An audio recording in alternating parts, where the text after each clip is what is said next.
Hello, everybody. My name is Jakob Halgren. I am the Swedish ambassador to the Republic of Korea, and it is my great honor to welcome you all today to the third day of the Korea Global Forum for Peace. And for those of you who have already followed these panels yesterday and the day before, you know that the theme this year is the DPRK's denuclearization and ways and prospect of peace building on the Korean Peninsula. And this year we have observed and analyzed and explored the role of Europe from different angles. So today's topic and today's eminent panel that I will introduce in a moment will look more specifically and delve deeper into the issue of prospects of peace building on the Korean Peninsula and the role of Europe. Essentially, what role could Europe, European institutions, European member states, European diplomats may have in promoting peace building between the parties concerned for the Korean Peninsula. And as I am sure you know already, the European Union established diplomatic relations in the spring of 2001, which happened to be obviously prompted by the Kim Dae-jung administration sunshine policy and the rapprochement at the time between North Korea and the United States and the rest of the parties concerned, which had happened in the years before. It happened to happen actually during the presidency of Sweden of the European Union. So this happened in May 2001, and in June 2001, the then Swedish Prime Minister Göran Persson with the EU delegation with Javier Solana went to Pyongyang, and it was a very hopeful time. As we know it, winds changed. The Bush administration, the younger, took a different view on the relation with North Korea compared to the earlier Clinton administration. And there's been up and downs in the relation between the European Union and North Korea and the relation to the Korean Peninsula. There were political consultations between the European Union and North Korea up until 2015. But as we all know, with the increased frequency of both nuclear tests and missile activity, this has slowed down, and the political exchange and consultations have been paused in 2015. Nevertheless, it is often referred to that the European Union and its member states are, how should we put it, brokers without a very strong agenda in the Korean Peninsula, on the Korean Peninsula and in Northeast Asia. And as I said at the outset, today we have three eminent speakers and interesting speakers who will talk about what has the European Union done? What could the European Union do to maybe stimulate or prompt or foster a renewed dynamics on the Korean Peninsula, notably with North Korea, but also with the parties concerned, the Republic of Korea, United States, China, Japan, Russia, etc. So as I said, we have a distinguished and important panel. We have Professor Kim Kijung, who's a full professor from the Yonsei University here in Seoul. We have Dr. Lucia Hasenikova from the Mate Bell University in Slovakia. And we have Professor Yoon Sung-wook from the Changbuk National University here in Central South Korea. And I am really eager to hear their presentations.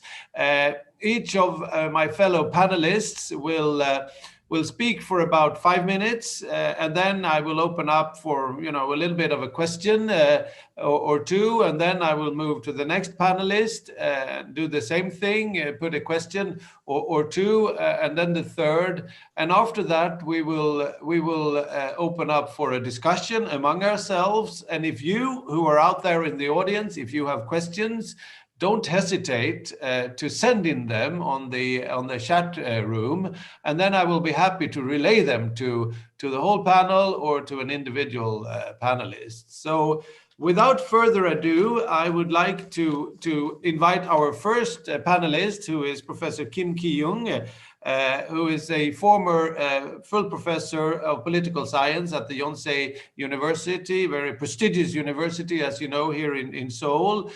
You have also, which is very interesting in this context, served in the Blue House during the President Moon Jae-in administration. So I think you have some quite interesting things to say about well, shall we call it the original conceptual map of President Moon's peace initiatives. So, Professor Kim, yes, the floor is yours. We're eager to listen to you. Please. Okay, thank you, Ambassador. Can I use my text to share with you? Yep, please. Just a second, please.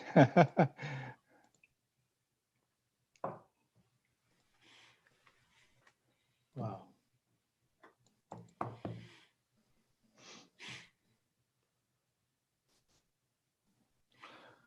Well, first of all, thank you very much to invite me to this wonderful session and a wonderful discussion.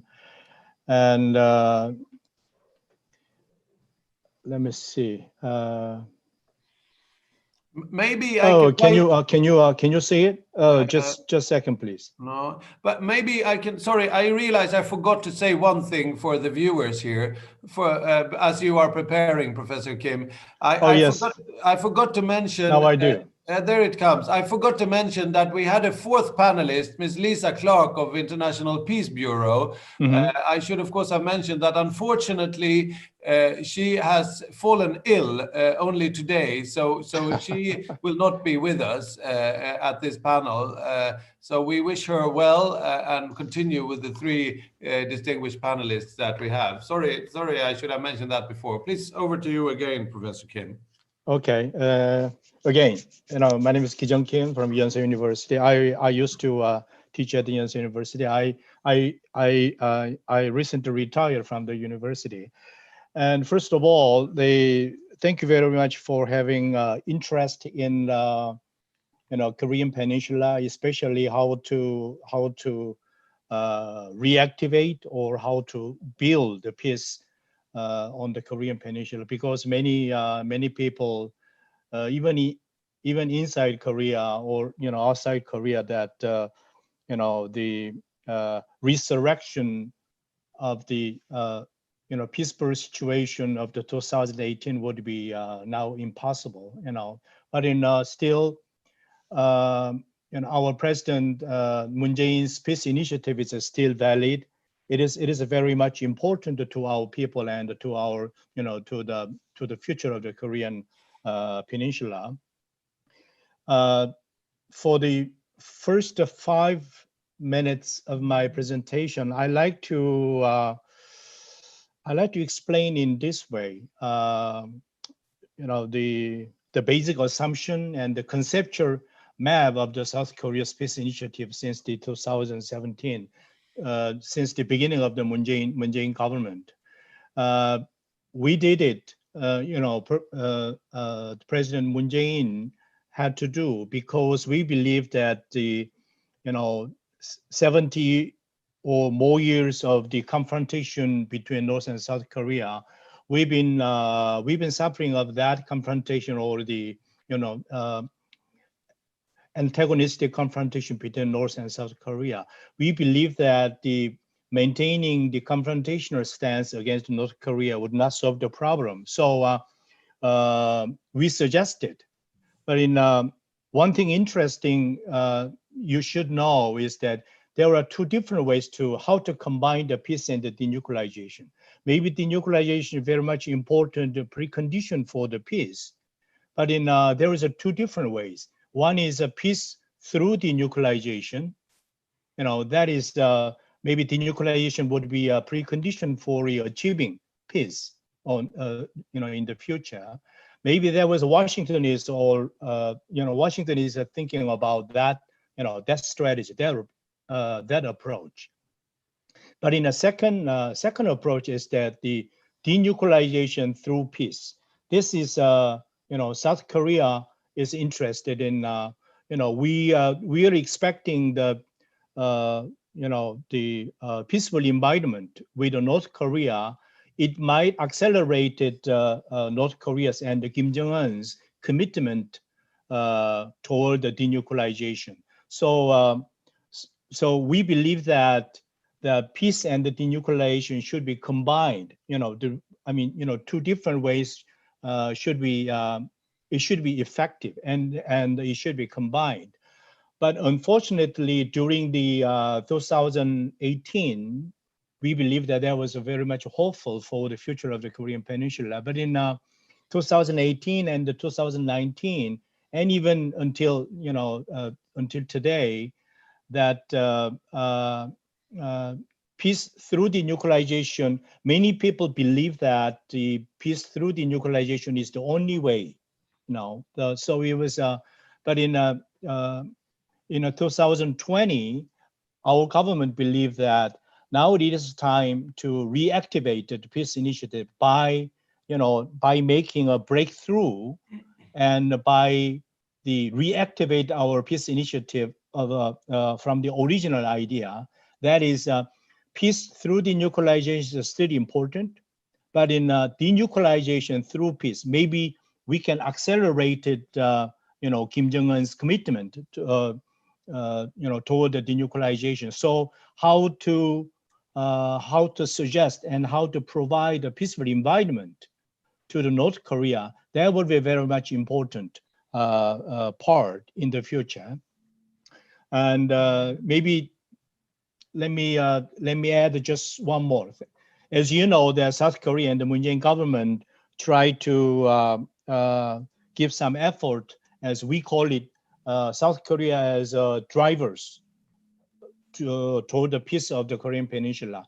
When we say driver's role, South Korea foreign policy since the 2017 is that the initiator and facilitator and the mediator. Even though we observed some kind of a constraint, but in so far it has even though it is limited, we saw and we observed some kind of success of that South Korea as a driver's role. One more thing, maybe you, if you allow me to, as I said, as Ambassador, you said that our the title of our session is peace building. It is a wonderful word. But in South Korea, when we suggested the South Korea's Moon Jae-in's peace initiative, we try to combine three different concepts: peacekeeping, peacemaking, and peace building. Peacekeeping is it is a traditional military types of security. In other words, deterrence, stability through deterrence. That is we call it peacekeeping.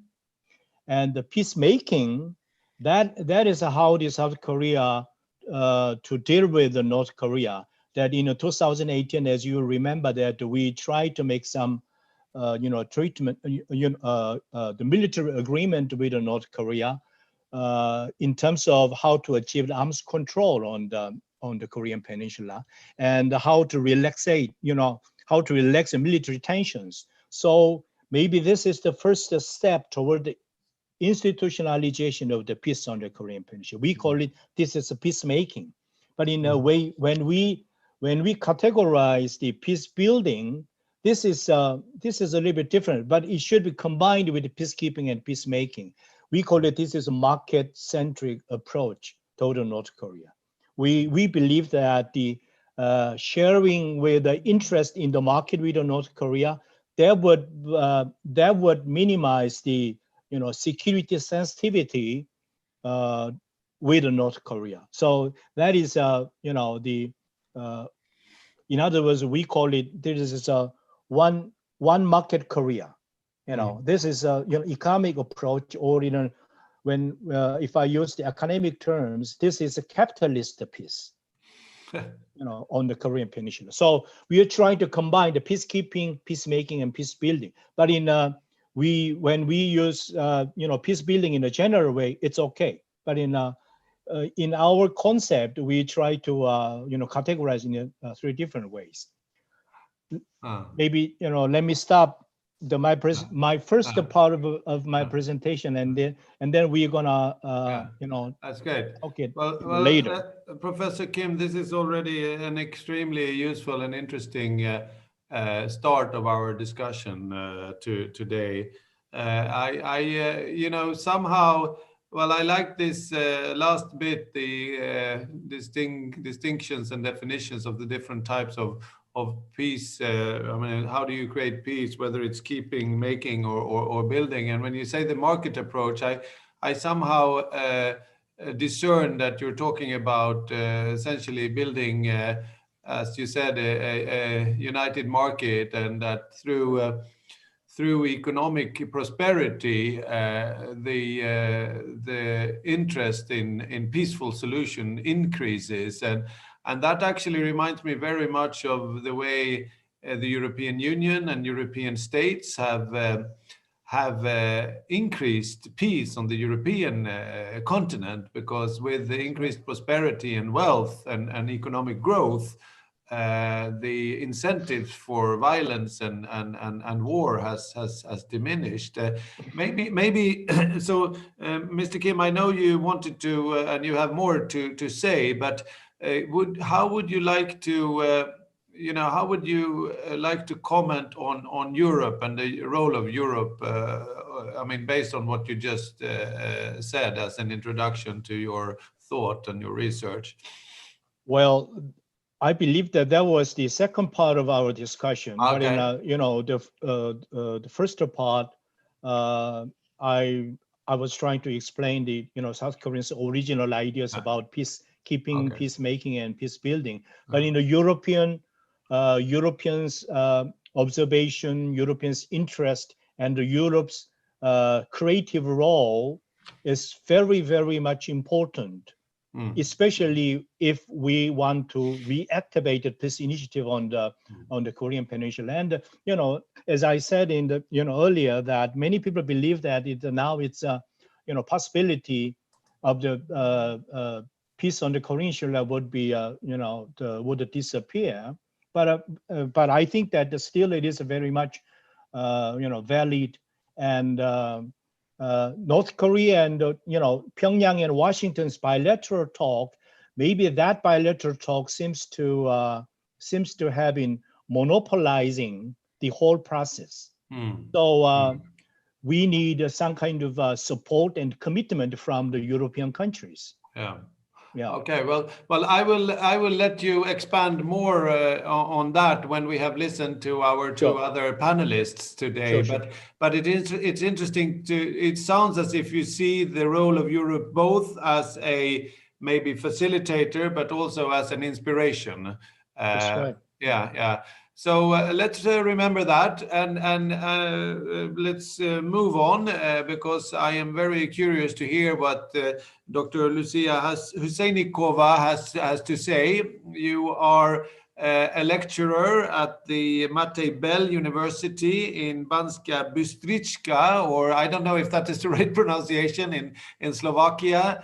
And you have a very interesting profile and background. Your PhD was on the North Korea as a geopolitical pivot, and you have recently released and published a book on North Korean foreign policy and also North Korean ideology. So I would like to give you the floor to talk to this topic. So Dr. Huseinikova, the floor is yours. Thank you very much. First of all, thanks to the organizers for inviting me to this distinguished panel and interesting topics. And I was following also the 2 previous days, and a lot of the things have been already said. But I would a little bit elaborate on what Professor Kim has said, because he focused more on the intra-Korean issues. But of course, looking at the peace at Korean Peninsula, the 2 Korean states are the most important actors. But we know that there are other actors involved which have their say and their interest in development at Korean Peninsula beside of the Europe and European actors. So I would start more from the regional perspective and then move to what I see Europe's role could be in the region, and where we can find ways for more European engagement. Let's put it this way. Basically, as Professor Kim has already mentioned, the whole denuclearization procedure is mainly centered on the relations between the United States and North Korea. It's not only from the US interest, but it's mainly the North Korea who I believe has connected the issue of denuclearization already in the 1990s to the United States, because that's the purpose why they developed their nuclear program, to deter United States, the most important player in international relations. And a lot of things has been discussed between the U.S. and between North Korea since 1994. I believe the 1994 agreed framework was very important step in their bilateral relations. It's also maybe for us now in 2020, I think, to find an inspiration, to learn lessons from what went wrong with the agreed framework. Of course, there is a lot of things involved. It's not just the interest of these 2 countries. There is also internal political situation in the US, which played its role, situation in North Korea, which is always playing the role, and insecurities that North Korea has towards the United States. So basically, this is the main discussion when we talk about the denuclearization, but we also heard yesterday that China is a significant player. China doesn't seem to be strengthening or bringing back the discussion of denuclearization currently. China is more interested in stable environment by its borders, so naturally it will support in a way North Korean regime and try not to change too much the situation. So basically, China and US, of course, are the most important players beside of 2 Korean states in the whole process. And then when we look at what the process went through in the last 30 years, because that might be maybe a time for us also to look a little bit back, because we have 30 years of initiatives to denuclearize North Korea, and we have to say that it wasn't really successful, because now we are talking about North Korea as a country which possesses nuclear weapons.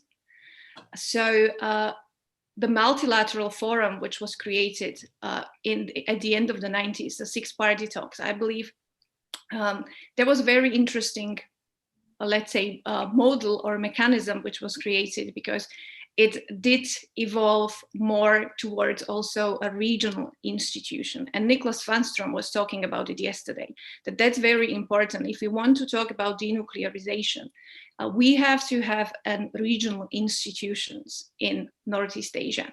Because if we look at the nuclear program as a deterrent, as North Korea sees it, then we have to bring on the table the incentives which will make North Korea to feel more secure, because we can't move from that anywhere else. And in this way, the bilateral relations, the South Korean current administration policy is very important. But of course, also the policies and incentives of the United States. A lot has been said in the last 2 years about the vision of what Biden administration will bring.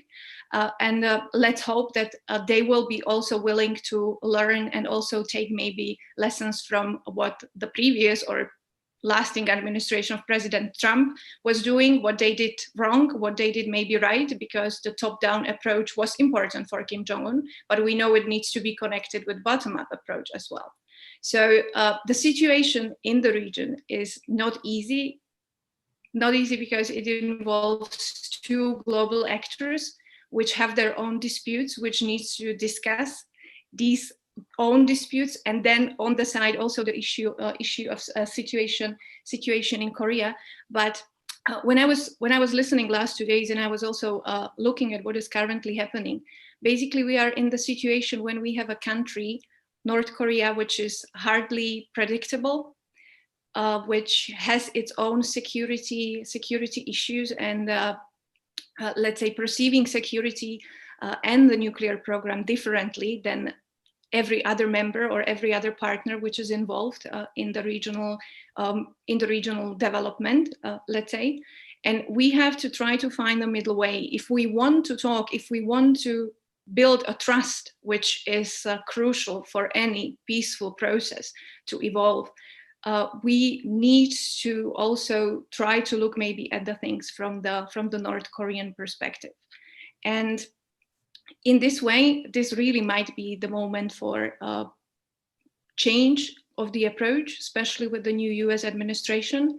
And this would be also, from my point of view, a way where European Union or Europe as such can play a role.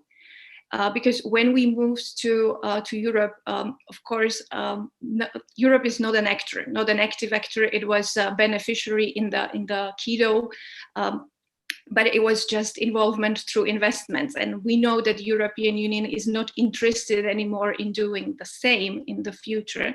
And Europe wants to be a more important actor and has a potential to be. Because when we look, as you mentioned, Ambassador, the experience which Europe has from overcoming internal disputes and establishing cooperation and basically creating 70 years of peace relations in the continent, which has an experience of a lot of wars being fought. We did go through a long process of building trust, creating mechanisms which provide security guarantees to all the members and so on. So basically, we do have a lot to offer, and Korean Peninsula and Northeast Asia as such can learn from these experiences. Of course, there are differences. Of course, there are factors which were different in Europe, taking into consideration similarities in political systems when integration started and so on. That Northeast Asia is a little bit more complicated. But this would be one way to look at what Europe can play. On the other hand, we have very active European Union member states, and not only European Union member states in Peninsula, Sweden being one of them, also Switzerland, Norway being active. They have established their presence in North Korea through the embassies. They created different channels, not only political. Stockholm is a place where 1.2 or 2.0 track diplomacy was taking place. So there are already mechanisms which we have established. But what I believe we have to do is to make the union as such, or the institutions, because we also can talk about Organization of Security and Cooperation in Europe, which has specific experiences in, let's say, trust building between different partners, which also could be sort of used as a model for Northeast Asia. So basically, we have published, when the new commission was created, sort of a recommendation for what we would like to see from the future policy of European Union towards North Korea or towards the region, and definitely needs more engagement towards North Korea. We need to use our channels. We have sort of a specific position because we are not involved in the region. We do not represent a specific threat from North Korean perspective. So we are in this way independent actor who can really provide for either places where partners can meet. We have different mechanisms which we can sort of apply and use. Of course, what is very important, not only direct engagement, because it was already mentioned. If Europe wants to be a player, it has to be recognized by all the partners. We have a strategic partnership with South Korea. It's very important. South Korea is very interesting in learning from our experiences on a different levels again. But we also need to get into North Korea, and we also have to be acknowledged by North Korea as a viable partner, as a party which can add something into the process. So basically, direct political talks. Also, humanitarian issues are very important. And we are not talking here about going around sanctions or not following the sanction regime, but the humanitarian issues, it was mentioned a few times in the last few days, related to the medical situation. We can't hardly assess what the corona crisis did to North Korea and so on. So basically there are ways on this, let's say, human security and people-to-people relations where European countries, member states, but also institutions can participate more. And I know that there are different NGOs and different charities from different member states. I know about Czech and Hungarian charities which are operating in North Korea. So they have sort of a relation to North Korea. Dr. Huseinikova, thank you for this very stimulating and interesting comments. I like the way you were talking about the agreed framework as some kind of emerging regional institution, and the need for regionalism and regional collaboration and cooperation and regional security ultimately in this part of the world.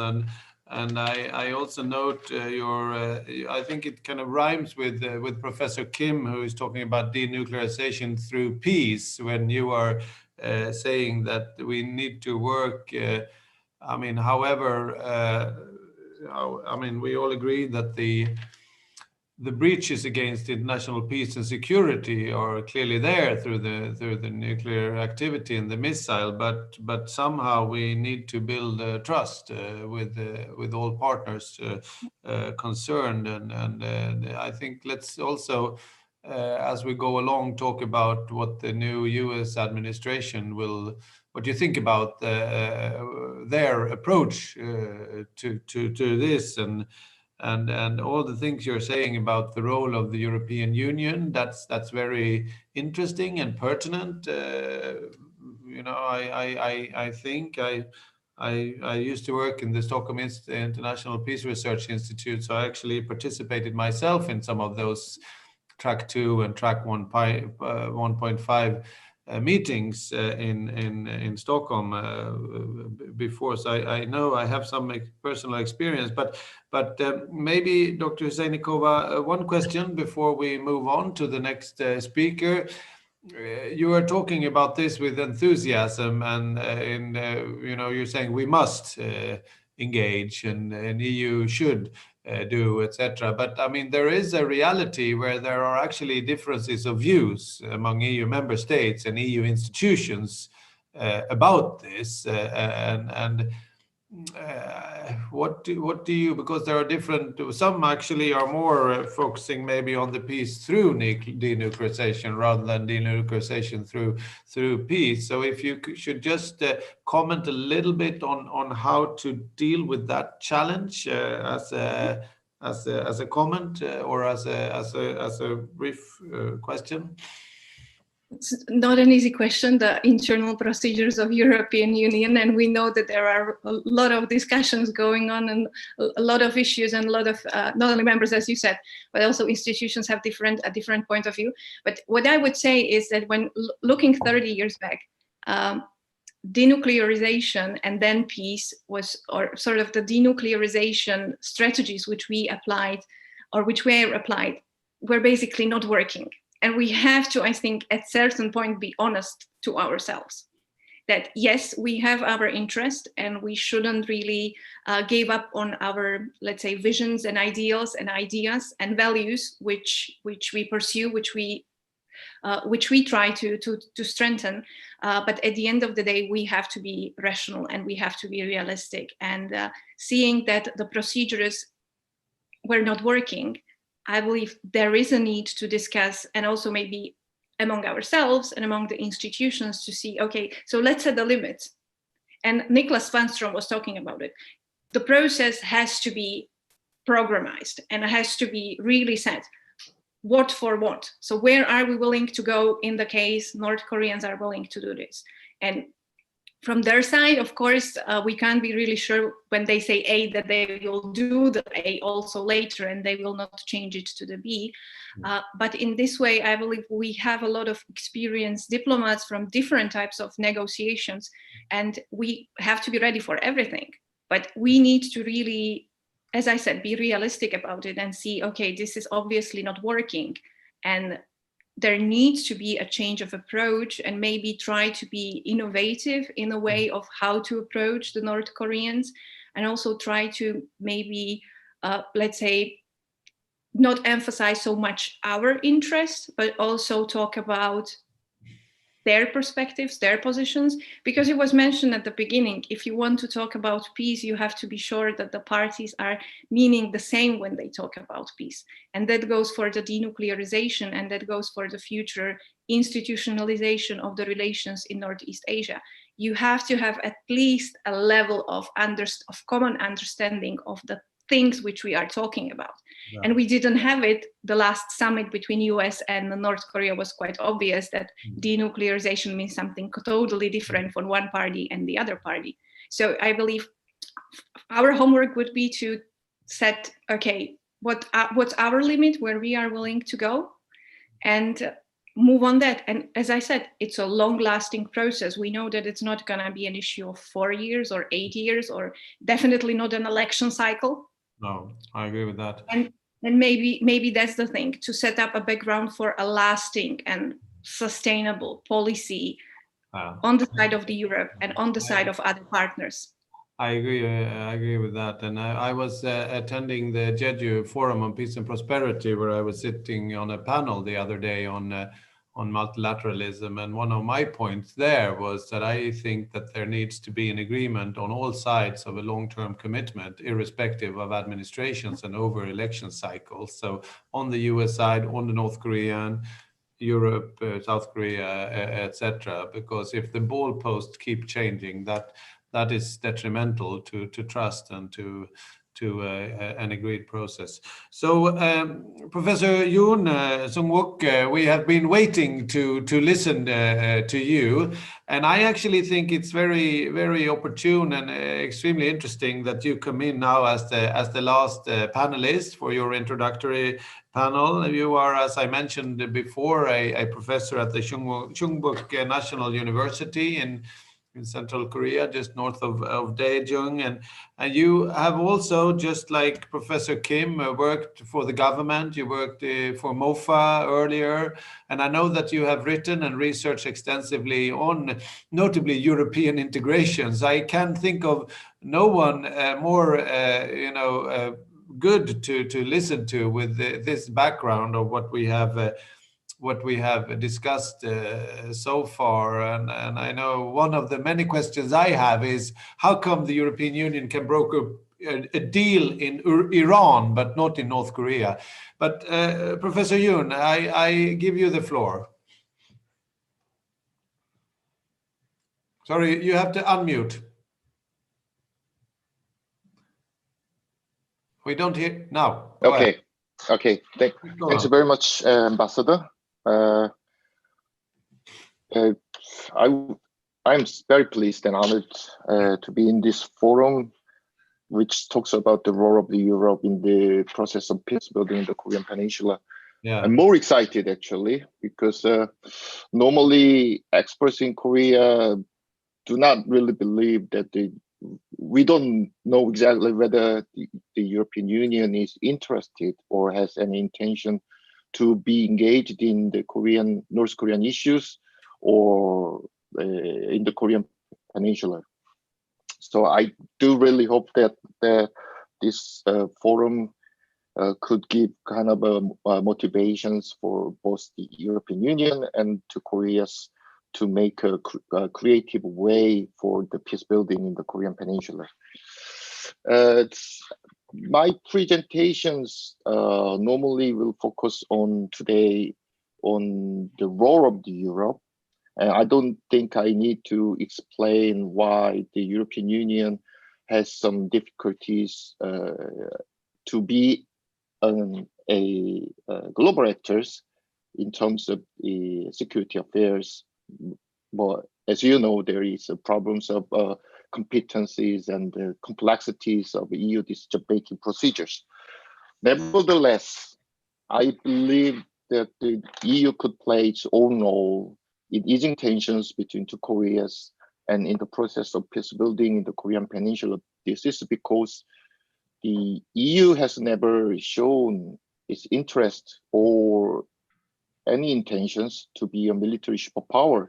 Rather, the European Union has clearly identified its security goals of promotions of liberal values, sustainable development, effective multilateralism, strengthening the international law, etc. As we know, the EU's policy toward North Korea has been so-called critical engagement since the emergence of the second nuclear crisis in North Korea. But we also know this critical engagement policy has been highly vulnerable to political circumstances and nearly, if I can say, failed to achieve its goals.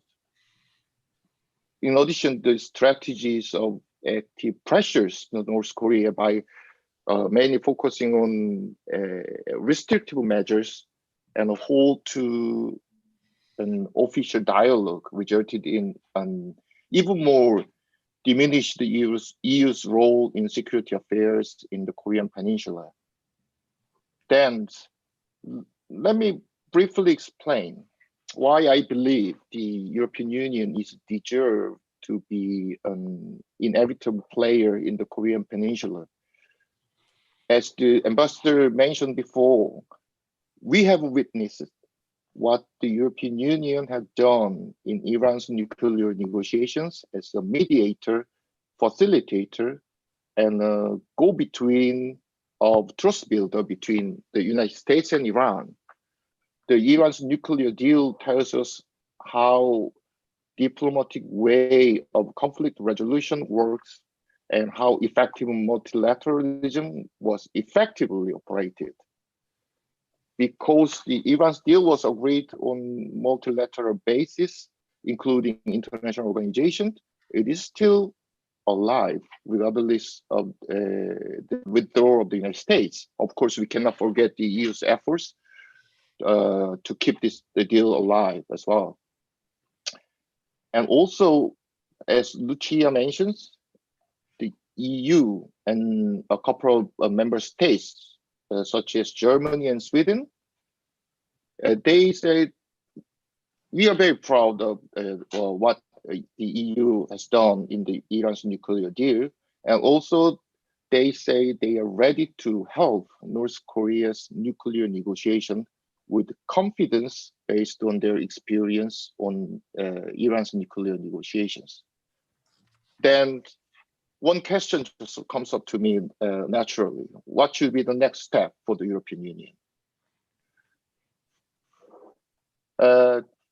Well, my answer is that now it is the right time now for the European Union to be more actively engaged in peace building in the Korean Peninsula in general, and in North Korean nuclear issues in particular, which contribute not only consolidating the EU's role as a global actor or player to resolve conflict in a peaceful and diplomatic way, but also strengthening the EU's position in these regions.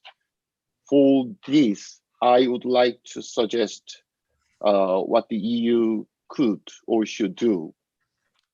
Firstly, as you know, I have been, or you might have been asked questions so many times, whether the European Union has its intentions to be a players in the Korean Peninsula. So firstly, I suggest that the European Union should be recognized as an international actor, actually de facto international actors with a very, very clear visions. In this sense, Brussels should start start a sober debate on a new strategy on North Korea and the Korean Peninsula, and eventually need to adopt new strategy papers. This paper should include the EU's strong will as a civilian power that the North Korean nuclear issue must be settled in a diplomatic way through talks. And also the European Union needs to identify its objectives in the Korean Peninsula, target the areas that EU can make meaningful contributions, and also need to specify at which stage, what and how the EU can play its role. And in the same line, my second suggestion is that the EU needs to detail its new strategy. A new strategy should put the European Union in a much stronger position to contribute proactively to the maintenance of peace and stability in the Korean Peninsula. One of the possible and the desirable things to do for the European Union is to restore a high-level political dialogue with North Korea, which has been suspended since 2015. This could serve as a back channel for Washington and Pyongyang. The European Union should be reminded that the European Union has maintained its dialogue channel with Iran when maximum pressures and sanctions were imposed to Iran, and even when possible military actions was seriously considered. Lastly, for today, my suggestion is that the European Union with the two Koreas need to set up kind of a platform to share, as Lucia mentioned, to share the EU's successful experience in the integration process. But one thing I need to insist is that when we discuss the reunification of the two Koreas, we normally look at the German unifications and the European integration, but more attention has to be paid to the process itself. Process itself, actually, how, why, or how the European integration was successful from the creation of the European Korean Steel Community by uniting the Germany for the peace and prosperity in Europe just after the Second World War. And last June, I guess, there was a summit between Korea and the European Union, and the Korean President Moon Jae-in mentioned this year is the 70th anniversary of the creation of the European Korean Steel Community. And this gives kind of inspirations to Koreans and to those who are longing for peace in the Korean Peninsula. We have to think why the European Korean Steel Community was successful and became a kind of cornerstone towards the further integrations. But why not Kaesong Industrial Complex in Korea? There was a differences in the management or in the way of resolving conflicts, etc. And also we need to think about how to overcome conflicts of interest and disagreement among member states, and how to harmonize rules and regulations based on the principles of mutual recognition, which should be essential in the process of deepening economic cooperation between two Koreas. And also, we also need to look at the EU's works that how to establish and consolidate European identities, and what kind of efforts the EU has made for solidarity. Those things, those experiences are crucial and essentials. We need to learn and do research for two Koreas as well. And finally, I would like to finish my presentations with one more point. Yeah, very good, please. If the European Union wants its role to be taken very seriously as an inevitable actor in the peace building process in the Korean Peninsula, it cannot afford to be a bystander. And I believe that the EU's successful job in Iran's nuclear negotiations can be done again here in the Korean Peninsula. Thank you. Well, thank you, Professor Yoon, for these very valuable and quite interesting ideas. I think this is very, it's essentially a call for action in Europe to get, you know, to have an introspection and get its act together and decide, because I think there is no lack of quite interesting parallels and inspiration from Europe.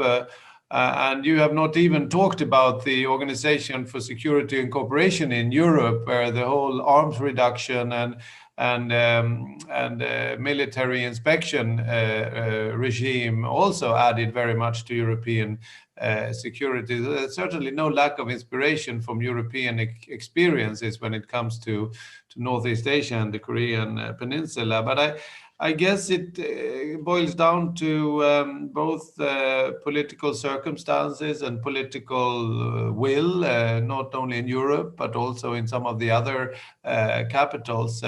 Now, I feel that I owe Professor Kim Kijung the word here, because you gave a fairly short introduction and you didn't really have time to develop your thoughts of how you think EU and Europe could have a bigger role. So I would like to ask you first, based on what Dr. Zhezhenikova and Professor Yoon have said about the chances and the possibilities and the opportunities for Europe to play a more active role, especially in light of President Moon's peace initiatives, and how you would like to see Europe's role go forward. So, Professor Kim, if I may.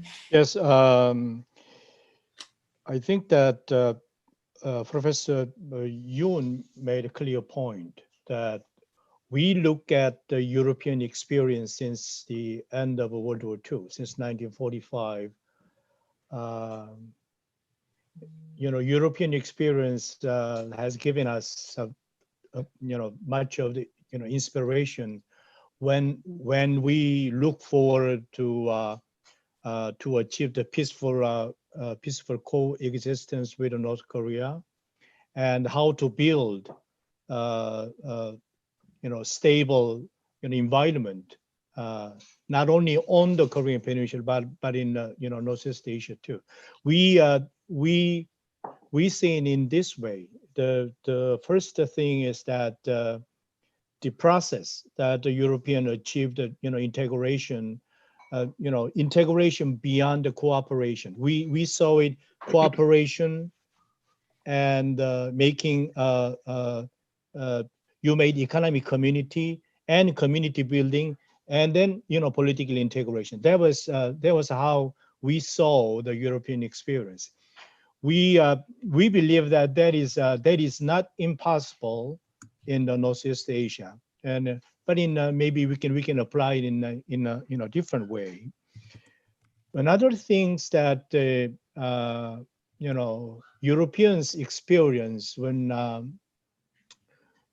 we look at ourselves on the Korean Peninsula is how to manage the conflictual relationship with enemies. So you know, the maybe your experience in 1975 and the making of the CSCE and OSCE, that process is very much important to us, you know. So again, I think that the European, you know, Europe and the European power should play a very much important role in the process of you know, peace building on the Korean Peninsula, because peace on the Korean Peninsula is not only a matter of inter-Korean relations.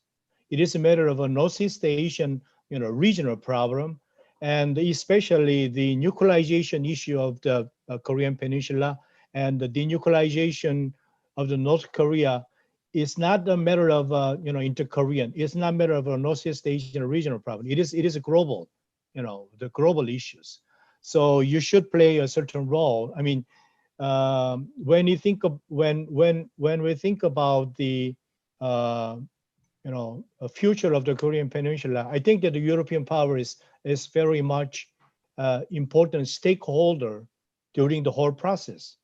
So therefore the Europe and the European powers should share the South Koreans' imagination about the future on the Korean Peninsula and how to achieve the peace on the Korean Peninsula. It's I mean that would be the first step, and you have to make some political commitment to our process. Second part, and also Professor Yoon also mentioned that as I mentioned earlier, that peace through denuclearization. Many people think that that is the only way to achieve the peace on the Korean Peninsula. Maybe Washington is thinking about it in that way. But as I said, peace on the Korean Peninsula is too important just, to be monopolized by the bilateral talk between Pyongyang and Washington. I think that, whenever I visit Washington and have a, discussion with the key members of the think tanks in Washington, political rhetoric, they say maximum pressure and engagement is, timely, and it is, it has been, appropriate approach how to deal with North Korea. But I sensed still it is, I think that, Washington is only thinking about the maximum pressure. They have no idea about the commitment, engagement. Engagement is not reward. When we say engagement, how to engage North Korea, that is how to, make the North Korea to stay within the framework of the commitment, So I think that Washington does not have a specific and creative idea about how to engage North Korea. So I think that the joint engagement strategy toward North Korea, which much it would be very much important. As Lucia also mentioned that the key idea is how to assure the North Korea when they think about their security, their survivals.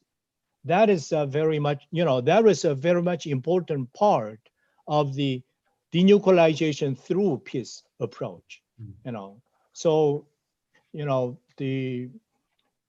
my terms, it is very much important to Kim Jong-un to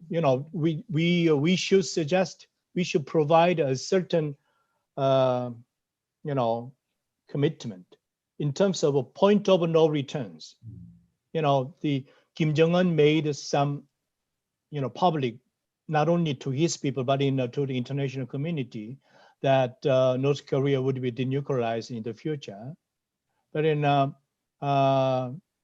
we should stay, we should make Kim Jong-un to stay on the road, on the path toward the, toward the denuclearization. So we should provide some kind of, several points of no returns. Irreversible point is very much important. First thing is that, as Lucia has mentioned, that how to suggest and how to provide the assurance of the North Korean security. That is very much important. And also Lucia has mentioned that humanitarian assistance, especially COVID-19 situation. I think that humanitarian assistance to North Korea, it is a very much important part of the so-called engagement strategy.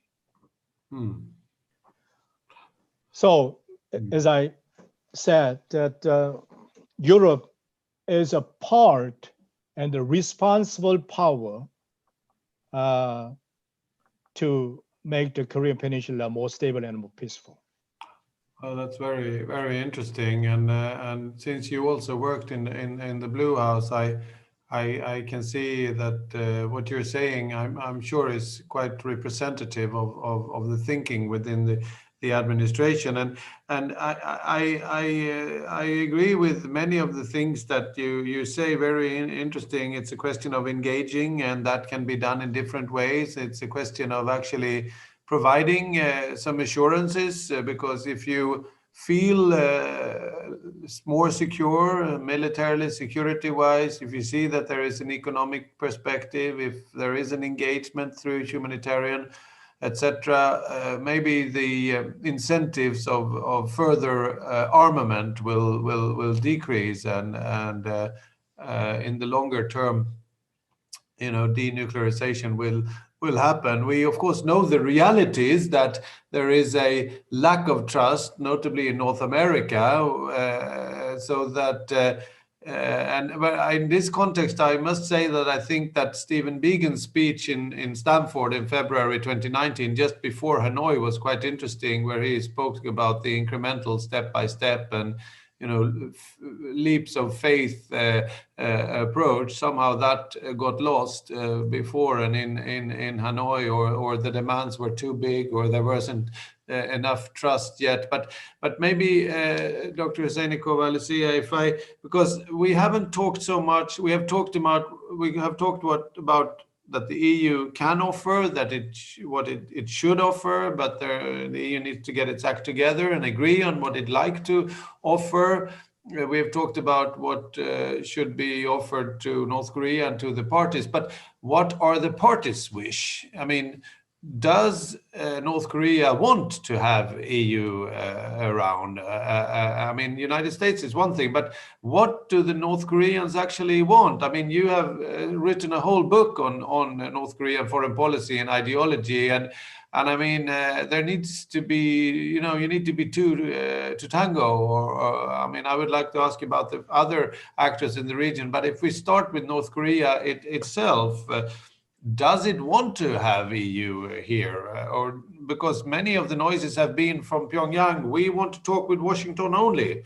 That has been like a strategic objective since the days of Kim Il-sung, you could argue. So I guess however much the European Union get its act together and offer things, there needs to be a recipient. Lucia, what do you think about that? Yeah, definitely. I was actually thinking about the question when I was preparing for the presentation, like what the North Koreans have to say about this. And yeah, it's true that I have written a book, but I'm still not sure that I grasp everything what is happening in the country. You had all the answers, huh?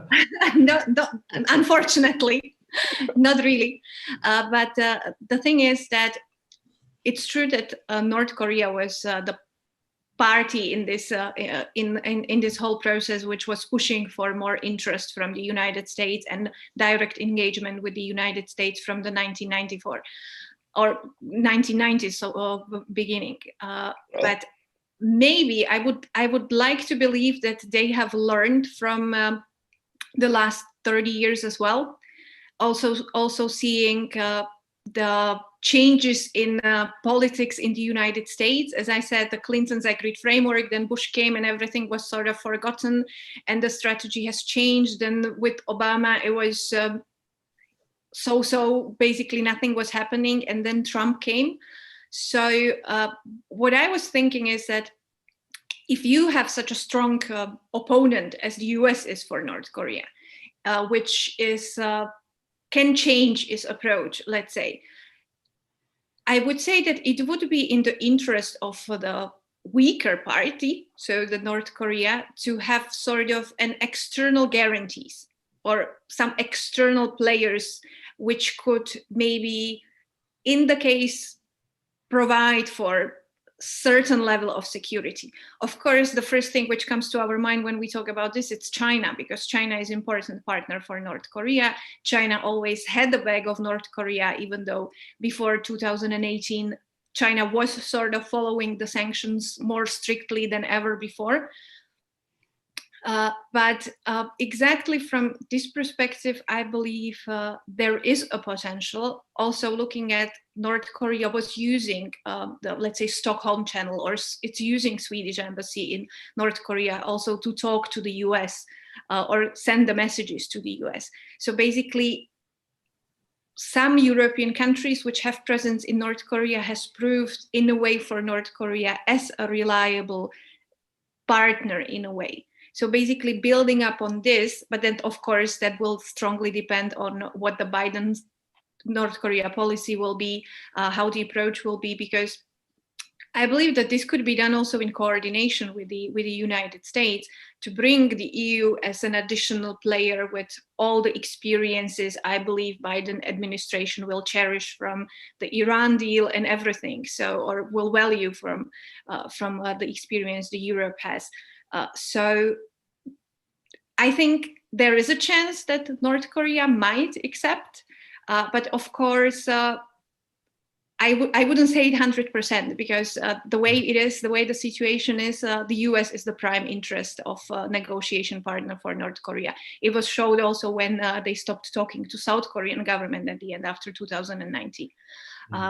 But as they are not getting basically what they need and what they want from the US, maybe it's also, that should be sort of a thought or strong argument for them to look for other partners. And if the EU is ready to do it, then there might be a chance that they will accept it. Thank you, Professor Yoon. And what do you think about this? And I would also like to introduce and like us to explore first you, Professor Yoon, and then all the panel, what you believe that the Biden presidency holds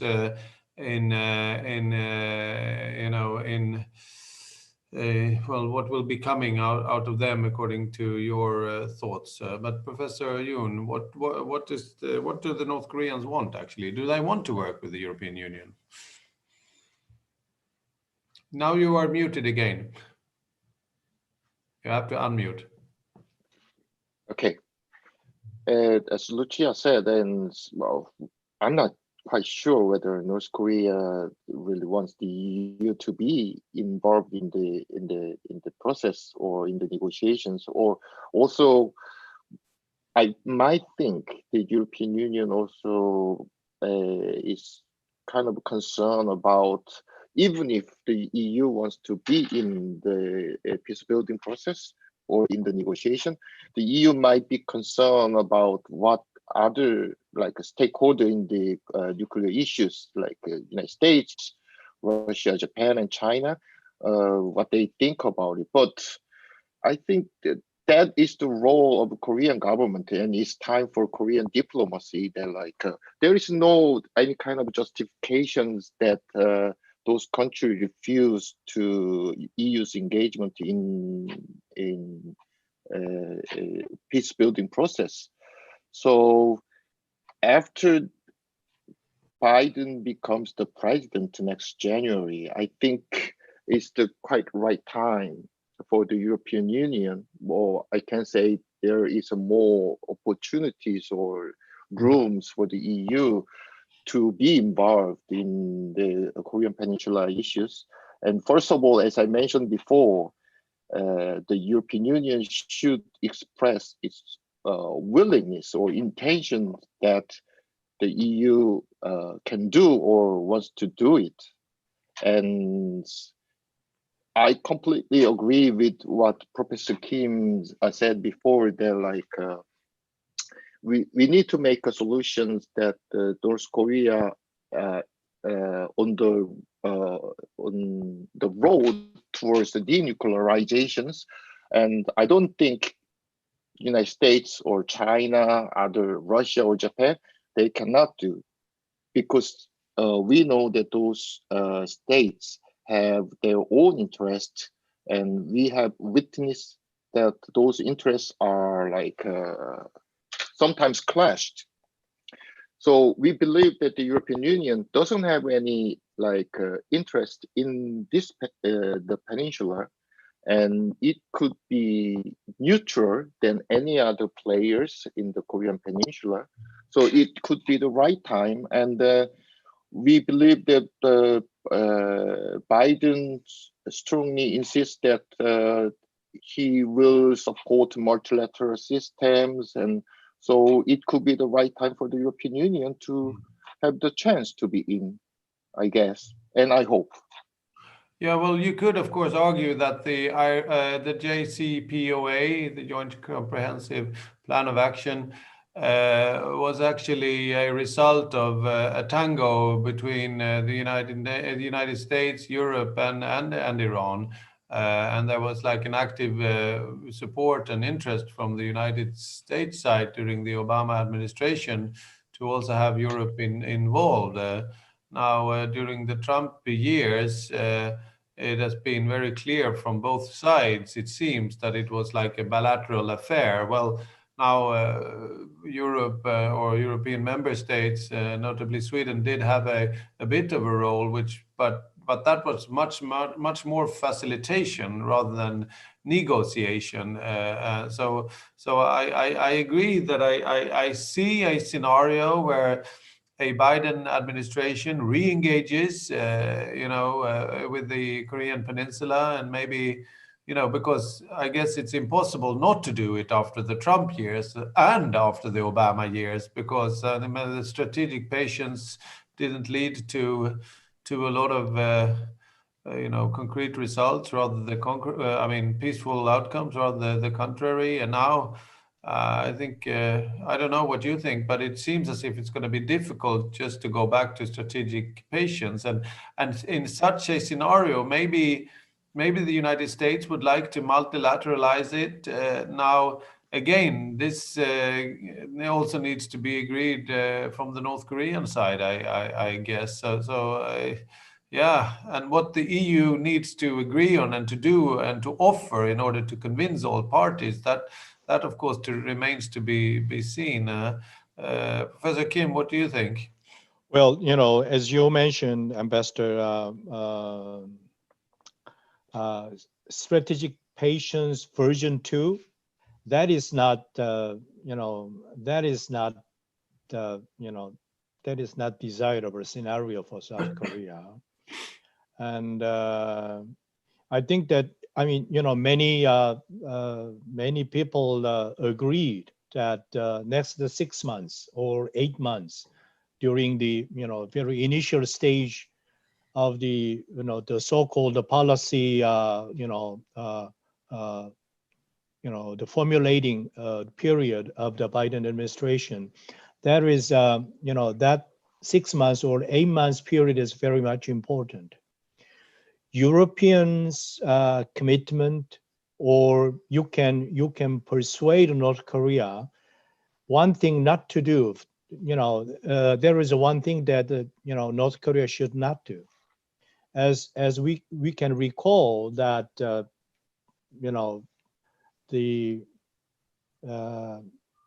when the Obama administration began, and 8 years, no, not 8 years, it was 12 years ago, North Korea wanted to show something. They expected that bilateral talk with the United States was inevitable, and they are also expecting something. And so they try to show something, their very strong stance. We call it preemptive coercive measures from Pyongyang.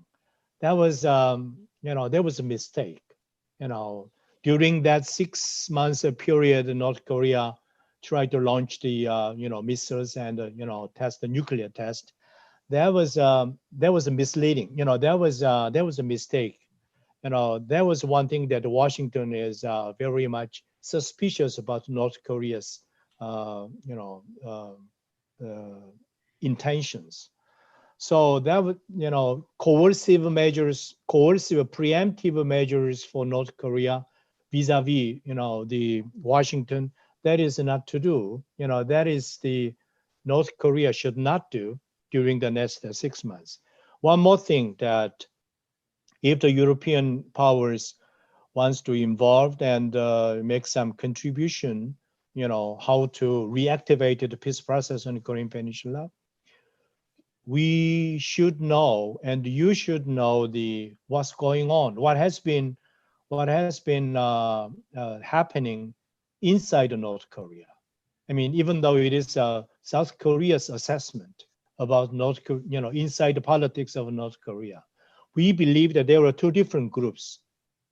Even though North Korea is a highly centralized, the foreign, policy-making structure, when we compare the other ordinary state, but even though North Korea is highly centralized, there are a very strong level of coordination, but we believe there are two different groups. How to, deal with nuclear weapons and the denuclearization issues. We call it. There one group is that one group we call it development group. That is mostly, we believe that there was mostly bureaucrats, and they seems to emphasize how to overcome the economic difficulties on the North Korea, and for their purpose, maybe intent of the denuclearization should be shown to the international community.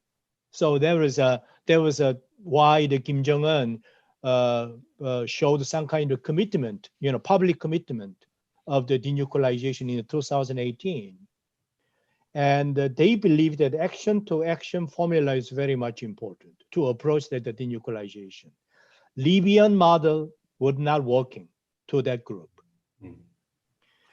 But there is another group inside North Korea. We call it security group, mostly militarized, military groups, maybe hardliners of inside of North Korea. They believe that no matter what, in order to survive in the international politics, North Korea should possess nuclear weapons. So we call it that is a security group. I think the Kim Jong-un seems to be playing a certain games between the two groups, development groups and security groups. I think the 2018 development groups seems to be sitting on the driver's seat in the 2018. But after Hanoi, that the security group seems to override that inside the politics of North Korea. And this is advice and this is suggestion to European countries. I mean, with the the cooperation and the communication with the South Korean government. The thing is that how to support the so-called development group within the within the North Korean politics. There was maybe there was a Kim Jong-un maybe wanted to still search for a chance to resume the bilateral talk with Washington and the international community. So that was very much important. Well, thank you. We actually have comments from the audience here. And it is an urge. I take this question as an encouragement to all of you, because I mean we only have 10 minutes left. We've been able to fill this time with a very interesting discussion. So maybe you can take this question as an encouragement to summarize your key message, because the question, well, this is a bicycle analogy. Yeah? So if you bicycle on two wheels, you need to pedal in order to go forward. However, tricycles can stand alone if cyclists, even if they stop pedaling. So now they illustrate, the image here is that the North Korea-US bilateral relationship tends to be less stable when the negotiations are stuck. And what is then the benefit of European participation in peace building? So So I think it's an interesting image that when there is a standstill between the United States and North Korea, maybe an outside actor as European Union could have a benefit in kind of maybe reigniting or facilitating. So if I start maybe with you, Dr. Huseinikova, what would be your key message to this point? What could actually the EU bring to the table, which could be maybe catalytic or instrumental in the hopefully re-engaged negotiations in during next year? I believe, as the question sort of suggests, and also Professor Yoon mentioned it, the neutrality of the European Union not being involved and having specific interest in security, and for the matter, somehow pushing in the past North Korea into certain action which the Europe wanted. That's a big advantage, definitely. Also being through the existing embassies of member states, partner or a provider of contacts with the outside world often. So I believe that we have already established sort of a rather stable base which we can build upon. And if in European interest is to denuclearize and create more peaceful and stable environment in East Asia, which is of an interest of the whole world, because East Asia being an economic center for the whole global economy, it's very important to stabilize. So there is a benefit basically for all through all the partnerships which Europe has in the region. But definitely when we look at Europe as, let's say, institution with an interest in human rights and human rights protection, creating a stable regime, creating sort of security stability for North Korea could be a starting point for also internal change in North Korea and sort of changing and improving the everyday life of North Korean citizens. So there is a lot of benefits. Of course, it's a hard work, but as we said, it's a process which no one else of us expects that will be done in few years. But it's a building process, so we need to build up on what we have already achieved and move forward following the interest mainly of North Korean people, and then our interest in stability in the region. Thank you. Professor Yoon, what would you say to this question? No, you need to demute. Unmute. Yeah, now. Okay. Well, yeah, it's very difficult, but let's, I can say, let's leave aside some valuable things like the EU wants the non-proliferations, a promotion of values of democracy, market economy, etc. But I just want to say that if the EU wants to be a global player in the international stage, and well, there is many kind of motivations for the EU to be involved in it, and I cannot imagine that the European Union can replace the United States in North Korean nuclear negotiation. No, of course not. Unfortunately, South Korea and North Korea cannot do it because it is already beyond their two Koreas matters. It's international issues. So as Professor Kim and Lucia also mentioned, there is a special role for the European Union. And as I mentioned before, the European Union could restore dialogues with North Korea. We could be kind of back channels for helping those two countries, United States and North Korea, re-engage in the talks. And that could be kind of exceptional roles for the European Union to do it. And also, if the negotiation continues, then there is also a special role for the European Union that the European Union could be neutral participants to organize and facilitate the negotiation, and also the European Union can be a guarantors. If there is agreement, the guarantor of the agreement, as we can see in the Iran's deals as well. So I'm very positive on the EU's role. And of course, we need to consider situations in North Korea, as Professor Kim mentioned, and other stakeholders consider, of course, but there is a role for the European Union. Well, thank you very much, Professor Yoon, and very inspiring. Professor Kim, you will have the last word to respond. Final words. Thank you very much. Thank you very much. I had a wonderful time, and I was pleased to share with you. As Lucia mentioned, that maybe denuclearization in North Korea, and more broadly, the peace on the Korean Peninsula. Maybe there would be some part of the interest of the European powers. I agree with that. The international politics, interest is very much important part of the international politics. But at the same time, I think the visions, ideation, ideas, that is a very much important part of the in terms of engines of the international relations work. I think as I said, I mean, European powers, I think you have to share the South Koreans' visions about the future on the Korean Peninsula, South Koreans' imagination about the future.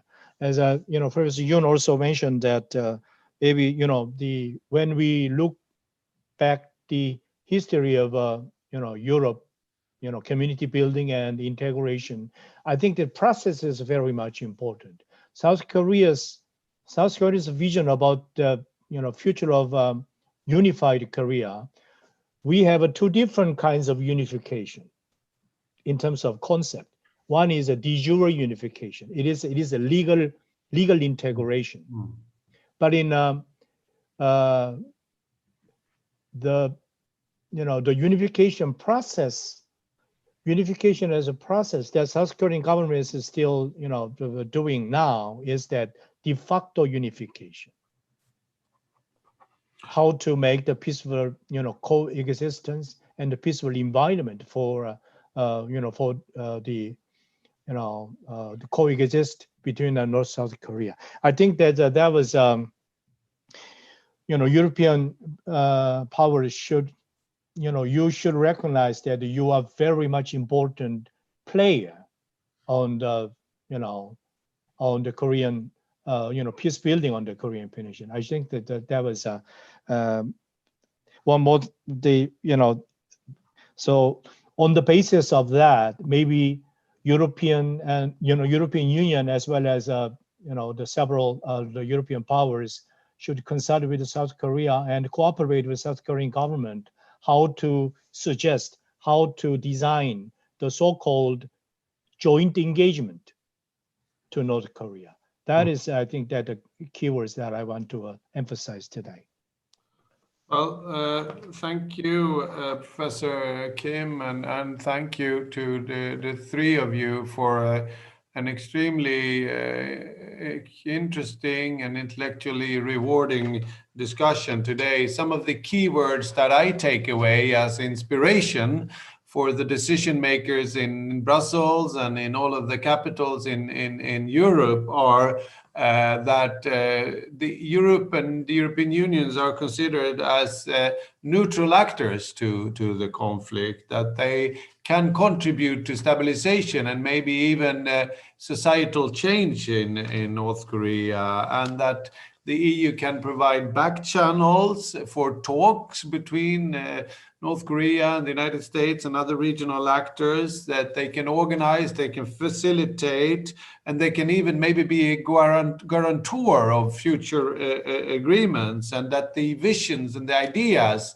and the inspiration that the EU provides is a powerful force, not least the process that Europe has shown over 70 years of peace building to become what it is today.